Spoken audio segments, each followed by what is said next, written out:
Hi everyone, my name is Smika Sharma और आज हम इस वीडियो में करने वाले हैं क्वेश्चन हमारा ये बोलता है कि यूजर कोई एक मंथ एंटर करने वाला है और हमें बताना है उस मंथ में कितने नंबर ऑफ डेज है।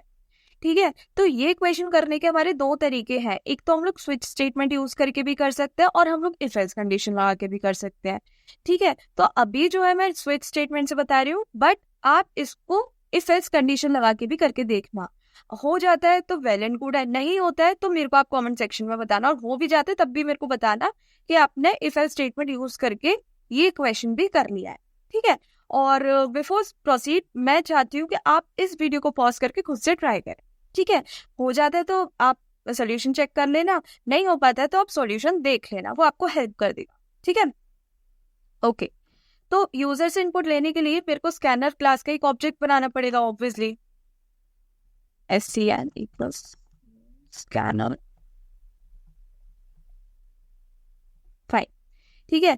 अब जो भी मैं यूजर से इनपुट लूंगी ना, वो मैं एक वेरिएबल में स्टोर करने वाली हूँ, तो वो वेरिएबल मैंने दे दिया है मंथ।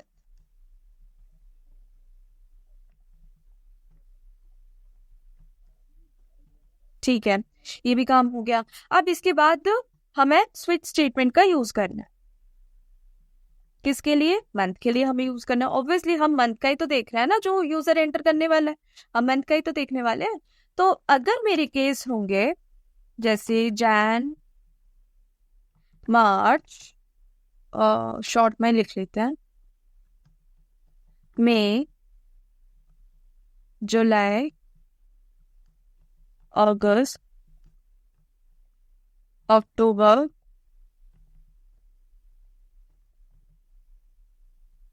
दिसंबर। ठीक है, तो इन केसेस के लिए मुझे क्या प्रिंट करना है? मुझे प्रिंट करना है मंथ। जो भी यूजर ने, देखो यूजर ने जो भी मंथ एंटर किया होगा वो मंथ मेरे यहाँ पर आ जाएगा। ठीक है, ये मेरा वेरिएबल है ना, मैंने वेरिएबल में स्टोर किया था जो भी यूजर एंटर करने वाला, तो वो वेरिएबल में डायरेक्टली यहाँ पे एक्सेस कर सकती हूँ। ठीक है, कॉन्कैटिनेट करूंगी मैं यहाँ पे, and has 31 days and break. ठीक है,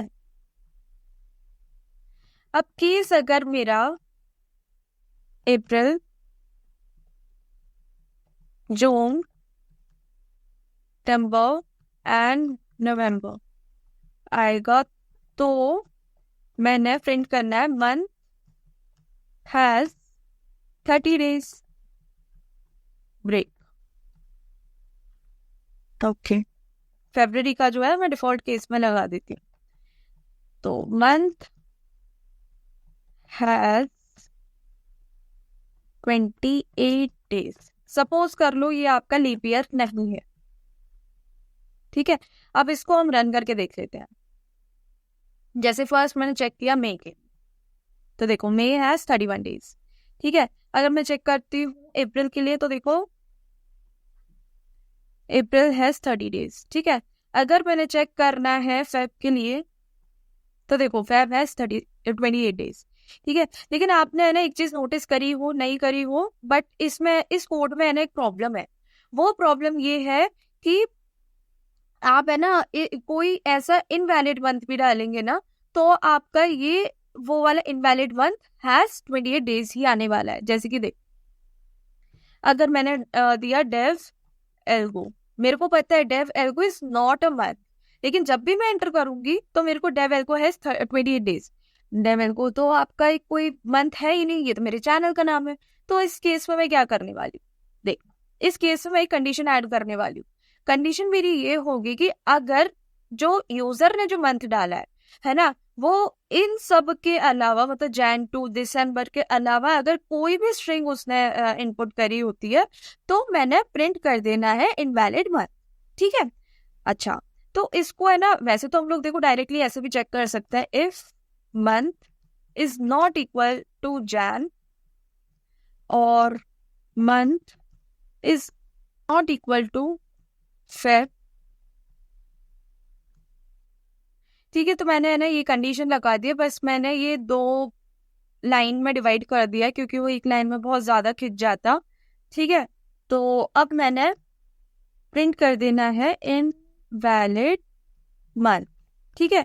और मैंने आपको बताया था रिटर्न स्टेटमेंट हमें क्यों लिखना है, क्योंकि रिटर्न स्टेटमेंट आपका इस पूरे मेथड का एग्जीक्यूशन खत्म कर देता है। अगर हम यहाँ पर रिटर्न स्टेटमेंट नहीं लिखेंगे तो आपका स्विच स्टेटमेंट भी चलने लग जाएगा, मतलब वो डिफॉल्ट केस के लिए चल जाएगा। ठीक है। अच्छा, इसको एक बार हम करके देखते हैं रन। यहाँ पे कुछ एरर आ रहा है।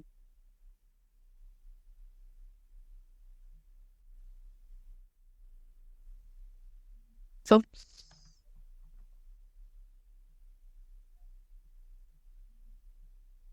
ठीक है, तो देखो यहाँ पर मैंने जैसे कि लिखा तो देखो इनवैलिड मंथ लिख के मेरा जो है प्रोसेस वो फिनिश हो गया है। ठीक है। अच्छा, इसमें हमारी ऑब्जेक्ट क्लास आती है। इसमें जावा हमें एक ऑब्जेक्ट क्लास देता है। ऑब्जेक्ट क्लास में हमारा एक मेथड होता है इक्वल्स का। ठीक है। अब वो इक्वल्स मेथड क्या देखता है, वो हमारे दो पैरामीटर्स लेता है। दो पैरामीटर्स एंड आर्ग्यूमेंट्स मैं आपको बताऊंगी अपकमिंग लेक्चर्स में। बट ये समझ लो कि जो भी हम मेथड बनाते हैं ना, उसके अंदर जो भी हम लिखते हैं ना, क्या कहते हैं, वो हमारा पैरामीटर्स होता है। ठीक है। तो दो हम लोग पैरामीटर्स पास करते हैं और उन दोनों को वो चेक करके बताता है कि ये दोनों इक्वल है या नहीं।